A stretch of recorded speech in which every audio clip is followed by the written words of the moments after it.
ప్రయత్నం చేస్తున్నాం, అది సంతోషదగ్గ విషయం. అది అక్కడ ఆంధ్రప్రదేశ్లో కూడా ఇంతకుముందు జగన్మోహన్ రెడ్డి గారు ఇంగ్లీష్కి బ్రహ్మాండంగా ప్రాధాన్యత ఇచ్చాడు ఎడ్యుకేషన్కి నిజంగా.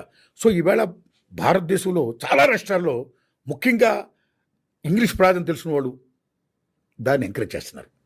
మన బీజేపీ గవర్నమెంట్ ఏమైతుందో ఆ గవర్నమెంట్ మాత్రం హిందీని ఇంకా రుద్దాలని చూస్తుందమ్మా, ఇంగ్లీష్ ప్రాధాన్యత తగ్గించాలని చూస్తుందమ్మా. అది కరెక్ట్ కాదు.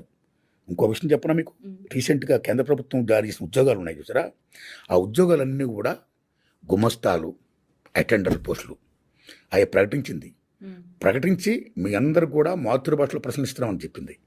అంటే అటెండర్లు గుమస్తాల కోసం మాతృభాషలో మీరు ప్రశ్నిస్తే మేము మాతృభాషలో రాయాలి, మేము మాత్రం అక్కడే ఉండిపోవాలి, అటెండర్లు గుమస్తాలు ఉండిపోవాలి.